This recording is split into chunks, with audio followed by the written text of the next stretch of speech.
Welcome back sa ating FB page na Free Reviewers with Leonalyn at sa ating YouTube channel na Solving Math with Leonalyn. Sa videong ito, ang sagutan lang natin ay itong number 4 at itong number 5. Pero kung nasa FB page kayo nanonood, ugaliing tingnan yung or balikan yung comment section kasi ilalagay ko doon yung link, yung kompleto, bali itong 4 and 5 kasi sa video ito, kung nasa FB page kayo, ito lang number 4 ang sagutan natin. Pero sa ating YouTube channel, itong 4 at number 5. Okay, dalawa lang, marami ito galing pa rin to sa ating random follower. Isa sa ating mga followers, so marami to, nandito na tayo sa number 4, number 5. So anyway, Cory purchased a frying pan that was on sale for 25% off. She saved 25.75 with the sale. What was the original price of the frying pan? Pwedeng i-share ko sa inyo yung tatlong solusyon dito. Solution number 1. Ganito lang siya. Diba, itong 25 pesos and 75 centavos, yan ay 25% or katumbas ng 25%. Kasi nga, Cory purchased a frying pan that was on sale for 25% off. So, kaya nakasave siya ng 25 pesos and 75 centavos. So, ibig sabihin, i-multiply. Kasi yung 25%, ibig sabihin nun ay 4 na hati. Kasi yung 25, ilan ba 25% sa 100? 4. So, i-multiply lang natin ang 4. Itong 25.75. Ang sagot dito ay 103. At yan ay nasa choice letter E. Now, let's do solution number 2. Solution number 2. Itong 25.75 is 25% of the original price. Itong original price, let n para sa original price. Itong of multiplication, yan siya. Kopyahin natin sa 25.75. Ang is equal sign, yan siya. Itong 25%, i-convert natin yan. Dalawa ang paraan kung paano. Pwedeng decimal or pwedeng fraction. 25%, doon muna tayo sa fraction, means 25 per 100. Greatest common factor ay 25. So, 25 divided by 25 and that is 1. 100 divided by 25 and that is 4. Kaya, this is 1/4. 1/4 times n, this is n over 4. So, we have 25.75. Para makuha natin yung value ni n, since si 4 ay pang-divide dyan, pang-multiply na yan dito sa kabila. So, nasolve na natin to. Pareho lang din sa ating solution number 1. Kapag i-multiply natin yan, ang sagot ay 103. Isa pang paraan. Pareho lang din. Nasa solution number 2 pa rin tayo. Pero itong si 25%, gawin nating decimal. Mag-move lang tayo twice to the left side. 1, 2. Kaya this is 0.25.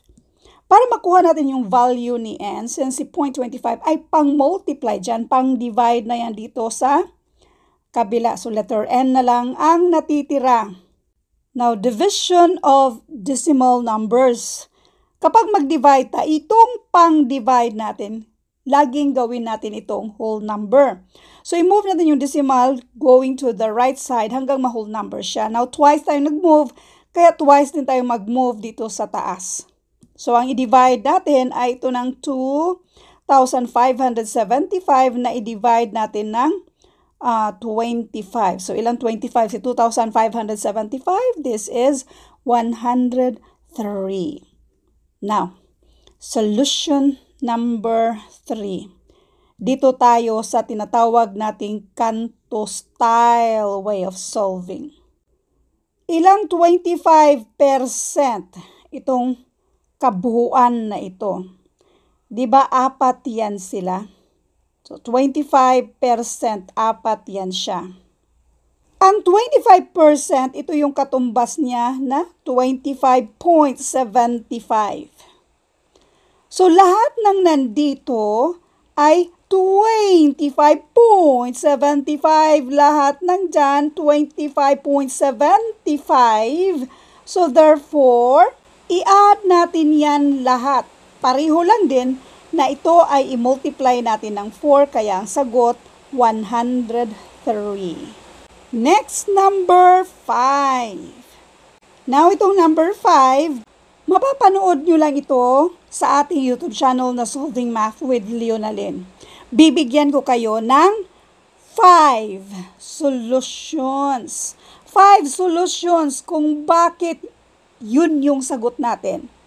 So, kung nandito kayo sa ating FB page na Free Reviewers with Leonalyn, try nyo munang sagutan. Kung ano ba ang sagot dito. Nasa choices, ito yung mga choices niya. Peter purchased 14 new baseball cards for his collection. This increased the size of his collection by 35%. How many baseball cards does Peter now have? So, solution number 1. 35%. Ang katumbas niyan, yan yung 14. Anong gagawin ko? Pareho siyang ma-divide ng 7. So, i-divide ko siya ng 7. And this is 5%. Bali, ang 5% pala katumbas sa 2 baseball cards. Itong 5%, gawin ko kasi siyang 100%, kaya i-multiply ko siya ng 20, and that is 100%. Saan galing ang 20? Si 100, i-divide natin ng 5, and that is 20. Kasi, yung porsyento natin gagawin kong 100%. Kasi ang hinahanap dito, hanapin muna natin ay yung kung ilan yung original na mga baseball cards. Ito ay, yung 2 naman, kada 5% merong 2. So, i-multiply din natin siya ng 20. Bali, pareho silang i-multiply natin ng 20. In other words, ang katumbas ng 100% ay 40. Itong 40 na yan, yan yung original. Okay, si 40, ito yung original number of cards. Add natin ng 14 nasa given yan siya. Peter purchased 14 new baseball caps. So, ito yung bago. 40 plus 14, and this is 54. Ang tanong lang naman dito, how many baseball cards does Peter now have? So, 54 ang sagot dito. Let's do solution number 2. Itong si 14 is, by the way, binigyan ko kayo ng iba't ibang ways sa pag-solve nito para kayo na mamili kung saan kayo hiyang sa mga solutions na sinishare ko sa inyo. Solution number 2. 14 is 35% of sa yung original na number of baseball caps. Let N para sa original number of baseball cards. Kopyahin si 14. Ang is equal sign yan siya. 35% means 35 per 100. Ang of multiplication, let N sa hinahanap nating original number of baseball cards. Itong 35 over 100, hanapan natin ang greatest common factor, which is 5. So, 35 divided by 5, that is 7. 100 divided by 5, and this is 20. Bali, sinisimplify natin siya. Kaya, itong 35 na yan ay 7 over 20. Kopyahin si 14 equals times n. Ngayon, para makuha natin yung value ni n, itong 14 na to nandyan lang yan. So, itong 7 over 20, since pang-multiply siya, pang-divide naman siya dito sa kabila. Division of fraction. Sa division of fraction, itong 14, kopyahin lang natin yan. Ang division maging multiplication, reciprocal ni 7 over 20 ay 20 over 7. So, multiplication of fraction, lahat ng mga numerator, i-multiply lang natin yan, and this is 280 over 7. Otherwise, pwede namang ganito. 14 divided by 7, that is 2. 2 times 20 equals 40. So, si 40, adan lang natin ng 14. Ang sagot ay 54. Dito pa rin tayo sa ating solution number 2. Sa solution number 2 natin ay yung 35% gawin nating decimal. 35%, i-move lang natin yung decimal twice to the left side, kaya 0.35. So, ngayon, itong si 0.35 natin, si 0.35, since pang-multiply siya sa n, pang-divide na ngayon yan sa 14. So, 14 divided by 0.35 equals n. Para makaproceed tayo, itong decimal na to, i-move natin going to the right side para maging whole number yung pang-divide natin. Kung twice tayo nag-move, dalawang 0 sa taas. Therefore, 1,400 divided by 35. And this is 40. Si 40, adan lang ulit natin ng 14 kasi yan yung new baseball cards. And this is 54, kaya ang sagot dito ay 54. Ngayon, solution number 3, doon naman tayo sa mga choices. Okay? Kung doon tayo sa mga choices, kung 14 ang ina-add natin, then this increased the size of his collection by 35%. Ibig sabihin, itong mga choices na ito, kung ito ay how many baseball cards does Peter now have, lahat ng mga choices, may nainusan natin ng 14 para sa original number of baseball cards. Then, itong si 5, kung mainusan natin ng 14, maging negative yan siya. Eliminate na natin yan, klarong-klaro. Itong si 15, kung mainusan natin ng 14, isipin mo, isa na lang yan siya. So, kung sabihin natin, 35% of 1, isa lang din naman yan siya. Alaga na hati-hatiin natin yan siya. So, hati-hati lang yung card. So, isa lang yan siya. Kahit 50 pa, hindi siya maging 35%, kahit 100% increased pa siya, magiging 2 lang din. So, therefore, eliminate na si letter B. Itong si 34, kung minusan natin ng 14, this is 20. Again, obvious pa rin. Kung itong si 20, increasean natin ng 35%, hindi pa rin yan aabot sa 14. Kasi, kung 50% nga lang dito sa 20, this is 10. Kung 50%, malaki yung 50% kumpara dyan sa 35%. So, how much more kung 35% of 20, di lalong less than 40. Kasi itong si 14, kasi si 10, less than man yan. 14 man ang hinahanap natin. Dapat 14 kung 35% natin. So, eliminate na natin itong choice letter C. Itong si 40, kung minusan natin ng 14, di ba, hinahanap natin yung na-addan na ng 14. So, yung original na number of baseball cards ang hanapin natin muna, minusan natin ng 14. So, therefore, 40 minus 14, this is 26. Dito pa lang, again, kung 50% dyan sa 26, that is 13. Hindi siya umabot ng 14. So, lalo na kung 35% dito sa 26, lalong hindi aabot ng 14. Therefore, eliminate. Elimination will increase your chance of getting the correct answer. Isa na lang natitira dyan. 54. Now, check natin. Si 54, kung minusan natin ng 14, this is 40. Now, 35% of 40, this is 0.35 times 40, ang sagot dito ay 14.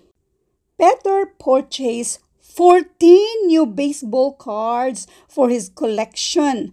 This increased the size of his collection by 35%. So, kung yung original number niya ay 40, yung original number niya, add natin ng 14, ito na yung sagot, 54. Solution number 4. So, mamili lang kayo kung saan yung tipong naintindihan nyo yung mga solusyon. Itong solution number 4 natin, si 14, yan yung mga bagong baseball cards na katumbas niya ay 35%. Samantalang yung 100%, hindi natin alam kung ilan yung katumbas original value. Gawin natin original value or yung original number of cards. So, let n na lang para sa original number of baseball cards. Hanapin natin to. Kapag makita na natin yan, add natin ng 14 para sa now. How many baseball cards does Peter now have? So, cross multiplication tayo. Kapag pareho namang mayroon tayong mga percent sign, pwede na natin yung i-ignore. Kung cross multiplication tayo, ito yung i-multiply natin. We have 1400 equals 35n. Para makuha natin yung value ni n, since 35 pang-multiply dyan, pang-divide na yan sa kabila. In other words, mag-divide ba tayo ng 35 to both sides para makancel yan siya? 1,400 divided by 35. Na-solve na natin yan. Ang sagot dito ay 40. Anong gagawin natin sa 40? Yan yung number na original number sa baseball cards. Add natin ng 14 sa new baseball cards para sa number of now. Kaya ang sagot dito, 14 plus 40, 54. Solution number 5. 35% of the original number, so let n para sa original number of cards ay 14. So para makuha natin yung value ni n, ganun pa rin, pareho lang din ito sa ibang mga solutions natin. Yung 35, instead na 35%, kailangan natin itong i-convert. Pwedeng fraction, pwedeng decimal. So alam na natin na this is 0.35, so this is 0.35. Since pang-multiply, pang-divide na yan dito sa kabila. And then, yung decimal, i-move natin 1, 2, sabay dagdag ng 2 0. So, pareho lang din. 1,400 divided by 35, and this is 40. At yan ay kailangang ada natin ng 14. Ito yung new. Tapos, bali yan ang nadagdag. Tapos, ito yung mga old. At ngayon, lahat ay 54. Thank you for watching and all. I hope na meron kayong natutunan sa video ito. Paki-comment kung sa 5 mga solutions na sinishare ko sa inyo dito sa number 5, kung saan ba doon ang mas madaling naintindihan nyo or pwedeng i-apply nyo sa mga kapariho nito na mga word problems. By the way, hindi lang to Napolcom ha, kasi itong ganito, maraming kahalintulad to sa mismong civil service exam. Kahit anong exam pa yan na may mga word problems, mga percentage, yan yung number 1 na hindi nawawala sa lahat ng mga merong numerical reasoning. So anyway, marami pa kayong aabangan kasi 20 item lahat ito sa ating YouTube channel na Solving Math with Yunalyn. Thank you and God bless.